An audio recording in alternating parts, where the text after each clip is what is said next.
History as it happens, June 18th, 2024. The election of 1932. This campaign is more than a contest between two men. It is more than a contest between two parties. It is a contest between two philosophies of government. The president began this campaign with the same attitude with which he has approached so many of the serious problems of the past 3 years. He sought to create the impression that there was no campaign on at all, just as he had sought to create the impression that all was well with the United States and that there was no depression. Walloped by the worst economic meltdown in the country's history, Republican Herbert Hoover had almost no chance to win a second term. So for the first time since 1916, a Democrat would win the White House, and Franklin Delano Roosevelt would become a transformational president, whose legacy endures to this day. Every time, for instance, a senior citizen gets their Social Security check. But this was yet to come in the crucible of a campaign in the depths of the Great Depression. That's next as we report History as It Happens, a podcast from the Washington Times. I'm Martin DeCaro. It was so clear that Hoover was on the ropes or on the rocks. In the old saying, the Democrats could have nominated a ham sandwich in 1932 and won the election. So he didn't really need to be specific. So for just reasons of political craft, maybe that's why he didn't. But again, I think you're absolutely right. And I think the core of his vision was that capitalism is a wonderful system for generating wealth, but it also has great instabilities and volatilities in it, and even elements of unfairness in the way it exploited some people to profit others. And those features of the system had to be somehow mitigated or even bled out if capitalism as a system of economic production and social organization was going to survive. And that's what he did. Franklin Delano Roosevelt, do solemnly swear that you will faithfully execute the office of President of the United States. Inauguration Day, March 4th, 1933. The scene is the East Portico of the U.S. Capitol. The national unemployment rate is 25%. And President Franklin Roosevelt delivers a line that echoes to this day.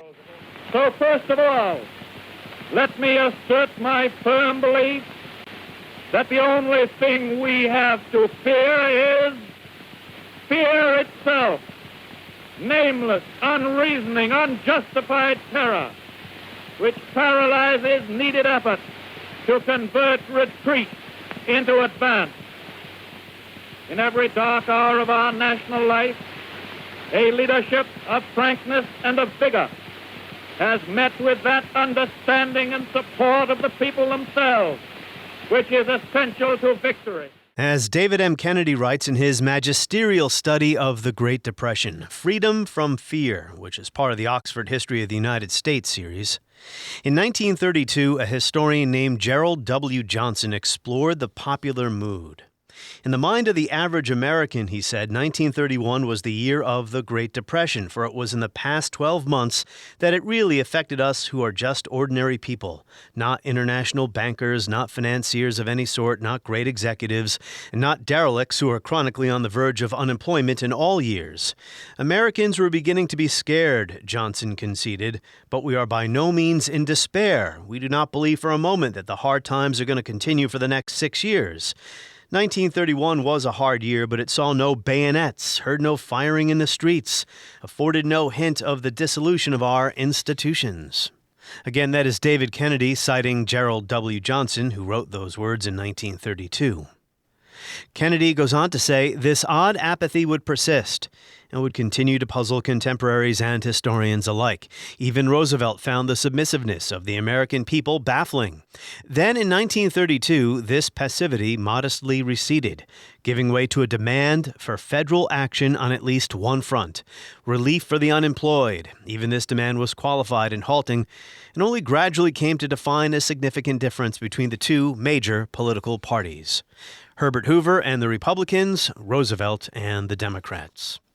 Kennedy says Hoover characteristically tried to stimulate local government and charitable assistance to the unemployed with 2 voluntary committees.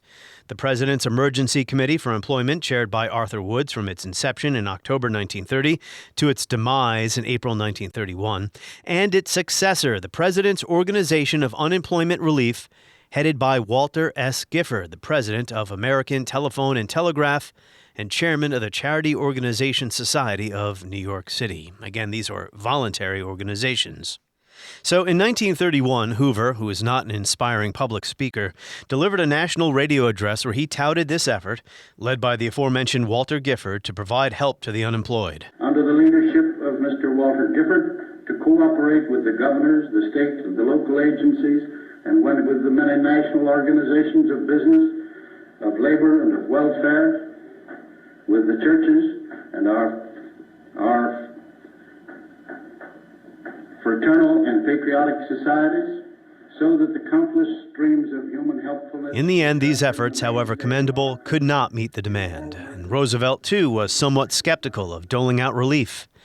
But during the campaign, he shared almost no specifics of what he intended to do, what his New Deal would entail, leading commentators such as Walter Lippmann to conclude that Roosevelt was, in Lippmann's words, an amiable Boy Scout. The present leadership in Washington stands convicted, not because it did not have the means to plan, but fundamentally because it did not have the will to do.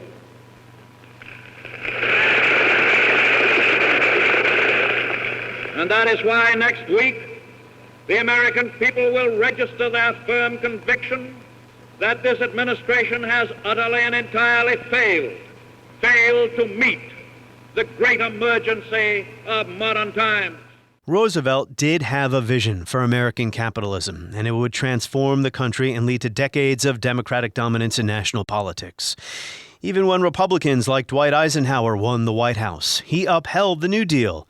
He expanded Social Security and played a major role in building the interstate highway system. The government, imagine this, had a role to play in building a better society.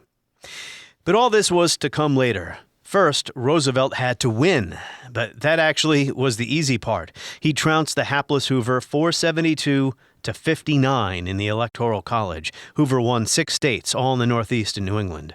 The popular vote was FDR, 22.8 million, Hoover, 15.7 million. So the outcome, the race, held little drama. The story was the devastating emergency gripping the country, a shattered economy, and a real fear that the American future would be a dark place. Historian David M. Kennedy is professor emeritus at Stanford University, and he is one of my favorite historians. Freedom from Fear, The American People in Depression and War, won the Pulitzer Prize. David Kennedy, welcome back. Thanks, Martin. Happy to be with you again. Well, I'm honored that you agreed to be my guest for this installment of my election series, because when I chose 1932, I immediately thought of you and your massive book that I have over here, Freedom from Fear. Why does this election still matter? Well, it matters for a lot of reasons, and I know we only have a few minutes here on this podcast. We can go on for days about this. 1932 marked the transition from what political scientists and historians call the fourth party system to the fifth party system. It was a major turning point or inflection point in the historical evolution of the whole American political system, architecture, constellation of forces, and so on. So it inaugurated a long period of democratic dominance of the federal government, both the presidency and both chambers of Congress. And it left a legacy, because it enabled the presidency of Franklin Roosevelt with super majorities in both chambers to legislate things that changed the landscape of American social and economic life for generations thereafter. So we're still living with the legacies of the consequences of that election. What matters is what endures to this day, not all the programs that were experiments that didn't go anywhere, right? Well, that's correct. It's been common amongst historians to think of the New Deal as a failure on one of the principal dimensions by which we usually judge these things, and that is the ability to restore the economy, to affect economic recovery. And on that count, it failed miserably. The unemployment rate was 25%, which is astronomical when Roosevelt took office in 1932, but it averaged 17% per year for the rest of the decade. So the New Deal made a dent in unemployment, but it never really revitalized the economy until World War II comes along. But in that same context of persistent unemployment, economic depression, the New Deal managed to rearrange the architecture of the American social landscape and left things in place like the Securities and Exchange Commission, Social Security Unemployment, Title I, Social Security Old Age Pensions, Title II, reforms to the banking structure. So we live in a world that was shaped largely by the New Deal of the 1930s, which in turn was a function of Roosevelt's victory in 32. Yeah, it marked a sea change in American politics. As you say, fundamentally altered the relationship between the individual and his or her government. But, 32 is also important because it's used in a lot of bad analogies. For instance, 2009, when Barack Obama took office, there was a lot of talk about crisis similar to what awaited Roosevelt when he went to the White House and how we need another New Deal or a new Deal. I mean, a lot of analogies don't work. I'm not sure that one works in retrospect. We now have about 15 years to look back on it. Well, again, a lot to be said about this. There's a maxim, and I don't speak Chinese, so I can't verify it, that the Chinese character for crisis is a fusion of the characters for danger and opportunity. That was what was on the mind of Barack Obama in 2008, and Rahm Emanuel, his chief of staff, briefly, was that there was a great crisis that they were inheriting, but that was the opportunity to effect great change. Great change did not come out of the Obama presidency. Some significant change did. The Affordable Care Act, I suppose, would be Exhibit A. But if you ask the question, which I think you're pursuing, why does the crisis as an opportunity part of the formula not work out so well after 2008, but it did after 1932? And the answer is that the 2008 crisis was over with in a hurry. Within a year or 18 months, financial markets had revived, the economy was back on track, and so on. Largely because of the interjection of policies that had been tried out for the first time in the Depression of the 1930s, massive government intervention in the markets and fiscal stimulation and so on. So you have a short crisis and therefore rather skinny consequences. In the 1930s, you have a long, stubborn crisis and big, deep, enduring consequences. Yeah.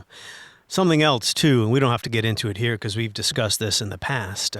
Those who are upset with President Biden, say, for not getting more through Congress, well, he doesn't have 75 Democrats in the Senate, or 70 or whatever FDR had to work with. So I also like to talk about what was the state of the country heading into the election in all of these episodes. And I think most people know what was going on in 1932. I'm just going to reverse the clock, wind back the clock a little bit more, David Kennedy, to 1928 to 1929, when Herbert Hoover wins the White House in the 28 election. The national mood is, well, we have now reached what? A lasting period of prosperity. Never have so many people had it so good, and only more good times are to come, right? Yeah, in certain quarters of the society, there was enormous confidence, self-congratulation about the recent history of the country and great confidence about the future. When Herbert Hoover accepted the Republican nomination for the presidency in a speech given in Stanford University football stadium in the summer of 1928, I can't quote it exactly, but he said something to the effect that we here in this country are closer to the final triumph over poverty in the history of this or any other country that's ever existed. Well, those were words he had to eat without salt within a year or two, because, of course, the greatest depression, the greatest economic setback this country has ever seen happened on his watch. So that was a rather bitter irony. But look, yes, we think of the 20s as the jazz age and the flapper era and so on. And for many people in this country, especially working people in cities, people in the industrial sector, let's say broadly speaking, the 20s were quite remarkably prosperous. The price of big, fancy, fixed expense goods like automobiles and refrigerators and so on, the prices were coming down thanks to new techniques of mass production, not least of all the assembly line that Henry Ford pioneered. Wages were going up. Immigration had been cut off both by legislation and by World War I. So the labor pool was more or less static and therefore could bid up wages. So a lot of people were prosperous. However, let's not forget that there were people in this country other than urban and industrial workers who are doing quite well. For example, in the countryside, in the rural economies, the agricultural economy, where 1 out of every 5 Americans still work, 20% of the workforce was still in agriculture. Today, it's less than 2%. So it's an enormous change between then and now. But out there in the American countryside, there have been a state of depression, lowered prices, severely lowered prices, ever since approximately 1920, when the global agricultural production began to come back online after the disruptions of World War I. And American farmers found themselves enormously overextended and burdened by debt. And they went into a slump beginning roughly 1920-21, which they didn't come out of until World War II came along. So what we know as the Great Depression in the history books, conventionally dated beginning in 1929 with the stock market crash. That state of affairs was old news in the American countryside in the 1920s. And let's not forget the region in the United States that was still the most rural and the most agricultural was the South. So the South was the hardest hit by the great agricultural depression of the 1920s. And the southern states, the states of the former Confederacy, where still about 80% of American blacks live, even at that late date. So American blacks were the most impoverished people in the most impoverished region and had a standard of living that was really kind of disgraceful compared with what was going on in the prosperous cities of the North. Yeah, the black poverty rate was around 90%, something like that. I don't know if these statistics... Well, again, you touched on another interesting matter. We don't have good numbers. And they certainly didn't have good numbers in real time in that era about poverty or even about unemployment. The federal government was simply not in the business of collecting those kinds of data. So, for example, when it became obvious to every sentient observer that unemployment was mounting in 1930, 1931, there were bills introduced in the Congress to try to do something about it. But nobody could say with confidence what was the scale of the problem. Was unemployment 8%, 10%? Well, it eventually went to 25%, which today we would find politically absolutely intolerable. But nobody knew for sure what the scale of the problem was they were looking at. And by the same token, the federal government did not set standards for or attempt to measure the effect or the incidence of poverty. So the federal government was a kind of a skinny little establishment, you might say, in that era that just didn't have basic knowledge at its fingertips. Calvin Coolidge is reported to have said, the president before Herbert Hoover in the 1920s, he's reported to have said that if the federal government went out of business tomorrow, most citizens would not notice a difference in their daily lives for many, many months, if ever at all. Whenever I hear Calvin Coolidge's name, I think of what, Alice Longworth Roosevelt, or is it Alice Roosevelt Longworth? The second time's right. Said about him when she was told that Coolidge died. Her remark was, how could they tell? That's right. All right. We'll leave the so-called roaring 20s now, and you must be reading my mind because my next question was going to be, once the capital G, capital D Great Depression is reaching its nadir, something I learned from reading your book, very few people, if anyone, including Herbert Hoover himself, who was a brilliant man, even if he was a lousy politician, few people really grasped the dimensions of what was happening. I mean, at first, right, they thought this was just another downturn in the business cycle. And when they realized this was really, really, really bad, they didn't really understand what to do about it, did they? Well, that's correct. Hoover prominently, but he had a lot of company, thought, especially when things really started to get serious in 1930, 31, that this was just another of the very familiar downturns in the business cycle, and that the usual means might be improved upon, like to encourage businesses to accelerate plans for investment and so on, which he did. And he had done very successfully in the face of a standard business cycle downturn in 1921, when he was Secretary of Commerce. He thought those kinds of measures would be sufficient. And it's important to understand that the Great Depression remains to this day a black swan in the history of the modern industrial era in human history, the last 3 centuries or so. And to this day, economists and economic historians continue to debate exactly how did it mount to those proportions with that speed and velocity and depth. And we still don't understand it completely, and certainly contemporaries didn't understand it. And we now capitalize it, capital G, capital D, the Great Depression. And we distinguish it from what happened in 2008 by calling that later event the Great Recession, a lesser event. But the fact is, people at the time had no clue what the scale, and to repeat, the velocity of this thing was that was coming over the horizon at them. And nobody in 1929, when Hoover is inaugurated as the great engineer, thought to be one of the most admired men, not only in this country, but in the world, nobody could have predicted that he would go down as one of the least effective presidents ever.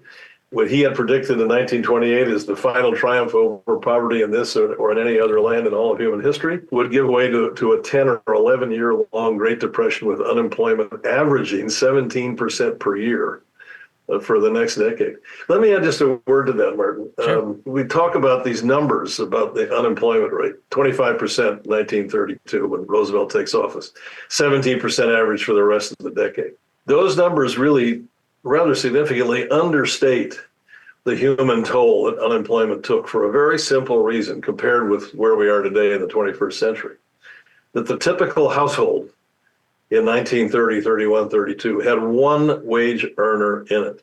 Very, very few married women worked for wages. Today, the typical household usually has two wage earners in it because married women today work at a labor force participation rate that is almost the same as men's. So if that one single wage earner went unemployed in 1930, 31, the household was deprived of any source of recognizable income. Today, Lord forbid, if we should have an unemployment rate approaching that again, just for demographic reasons, it would not be so severe because in a lot of households, at least one wage earner would still be gainfully employed. That'd be a statistical probability. So it really takes a leap of the imagination for us in the relatively prosperous, relatively stable economic circumstances that we have in this century to understand how deep was the wounding of the typical citizen, typical American, when unemployment reached those proportions in the early 1930s. And you couldn't get a new job for years. I think you once told a story about your father. I watched an interview you gave some years ago. It took him years and years and years to finally get another full-time job. So like social paralysis sunk in. And another difference between then and now is today we do have some assistance. People aren't so ashamed about quote unquote going on the dole. In those days, people were ashamed, right, of taking any type of assistance. And Herbert Hoover, who was not against doing some forms of government intervention, he was against personal assistance, right, handing people checks or handing people money. Well, that's right. Again, this is a cultural matter or a psychological matter, you might say. And even Franklin Roosevelt shared with Herbert Hoover a certain reluctance to just put people on the dole. Among other reasons, that's why our Social Security old age pension program is financed largely through taxes on our wages and not financed out of general treasury revenues, the way it's done in most other advanced industrial countries. Because Roosevelt, like Hoover, thought the dole, putting people simply on a handout basis without them contributing something to their own retirement prospects, was just psychologically damaging and philosophically illegitimate. But again, you touch on another matter that's intrigued me, and it intrigued a lot of observers at the time. I first encountered, the first time I saw a record of this was in the memoir of Rexford Tugwell, one of the brain trusters who accompanied Roosevelt as an advisor on the campaign trail in 1932. And in that account, he mentions how Roosevelt repeatedly says to him, Tugwell, how this is the worst crisis of our institutions and our society since the Civil War. And yet the people seem to be taking it so peaceably, so passively. Why? Well, because there was no expectation in the culture at that time that government, particularly the federal government, had any kind of obligation to do anything in the face of a crisis of this sort. Now, today we find it natural. We just reflexively conclude that government has not the right, but an obligation to intervene when there's a systemic crisis on this scale. But that wasn't the case in those days. So we're talking about politics here in election. Today, if gasoline goes up 50 cents a gallon, Some people will blame whoever happens to be sitting in the White House at the time. Price of eggs goes up. It's the president's fault. You get my drift. Did Americans blame Hoover at first for what was happening? Ultimately, in some sense, yes. I mean, his loss in 1932 was just one of the biggest losses ever. He won 6 states after having won just 4 years earlier by very, very large margins. But he responded so badly to people's problems. Well, yes, both rhetorically and in actual policy practice, he simply was inadequate to the occasion. That's for sure. So there's no question that his is a failed presidency. There are all kinds of mitigating circumstances one could talk about to maybe soften that judgment a little bit. But at the end of the day, it's impossible to call it anything other than a failed. He obviously didn't cause the Great Depression, but his policies weren't very effective. No, I grew up in a household where it was often called the Hoover Depression. Yeah. And my parents blamed him, again, without really thinking it through in a very sophisticated way. Historians just can't support that judgment. Yeah. Failure to respond adequately, yes, but cause it, no. That's what FDR's PR man called it, Hoover's Depression. So we need to talk about Roosevelt in the last 8-9 minutes we have together here, David Kennedy, because he didn't know what he was talking about either when it came to economic policy, but his gifts lied elsewhere. So two-part question. You relate an anecdote here on page 102 of Freedom from Fear, where Roosevelt's speechwriters are totally confounded. He's supposed to deliver a speech on tariffs, and he was presented with 2 incompatible drafts on addresses on tariff policy, and Roosevelt instructed one of his speechwriters, just weave them together. Well, that kind of anecdote has underscores or underlies, I guess I should say, persistent mythology about Roosevelt that he just was a complete airhead who would try anything, and if it worked, it worked, and that was good. Or as a writer in the New York Times put it some years ago, he threw all kinds of things at the wall, and whatever stuck, that was the New Deal. I think that is fundamentally a mistaken judgment. And you have to think about this in 2 parts. If we're talking about policies that aimed at swift and endurable economic recovery, something like that is true. He did not have, nor did anybody else have, any really good ideas about how to deal with a crisis on this scale. Remember, the famous work that finally attempts to put some policy instruments in place about these kinds of crises, John Maynard Keynes' famous book on employment, interest, and money. That book isn't even published till 1936, well into this episode. So you can't blame Roosevelt for not understanding economics better in the face of this black swan event. So yeah, I think the early years of the Great Depression, or pardon me, of the New Deal, policies are just not very effective. They don't affect much recovery. However, in the field of permanent institutional reform and putting in place institutions and statutes and practices that tremendously reduce the risk of any such event happening again, there you see real accomplishment. And that is the real achievement of the New Deal. Yeah, it was about security, right? Security. Security is the summary word that really sums the whole thing up. Yeah. Risk reduction would be another way to put it. But you think, for example, I mentioned earlier, the Securities and Exchange Commission takes a lot of the risk out of stock trading and stock ownership. So we think that in the 1920s, maybe 2% of the population owned stocks, either directly or indirectly. Today, it's about 50%, not least of all because it's not risk-free, but it's a lot less risky than it used to be. Unemployment insurance didn't exist before the New Deal. Old age insurance didn't exist in any appreciable degree. So in all kinds of dimensions, and the banking system, the Federal Deposit Insurance Corporation, insures deposits, ends the era of runs on banks of the kind that we see every Christmas in the film It's a Wonderful Life. So they're all in all kinds of dimensions of American life, things became less risky and more secure. That's a real achievement. If you read Roosevelt's correspondence when he was essentially somnambulent politically trying to recover from polio through the 20s, but carrying on a very active correspondence with Democrats around the country, you can see him anticipating this. So he was, I use this word advisedly, he was a visionary. He had a vision of how he wanted to make American life more secure, less risky for all kinds of people and economic and financial sectors. And he did it. That's an enormous accomplishment. He didn't want to end capitalism. He wanted to reshape it, to take the sting out of the inevitable ups and downs. But when he was running for office in 32, and I'll just note briefly that Hoover, at least the way you describe him in your book, was just beaten down by everything that was happening, and he hardly campaigned at all. But when FDR was running for office that year, he didn't offer many specifics about what he wanted to do, right? No, in a sense, from just the point of view of political craft, he really didn't need to.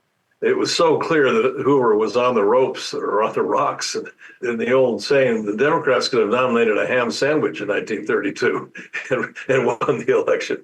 So he didn't really need to be specific. So for just reasons of political craft, maybe that's why he didn't.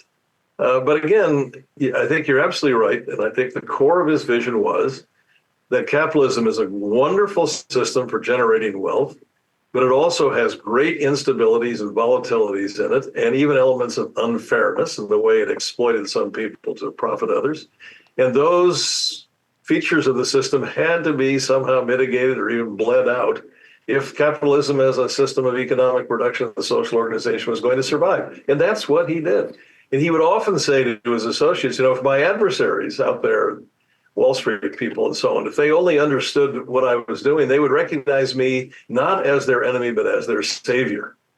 We'll wrap up with this, David Kennedy, because we started talking about why does present tense this election still matter.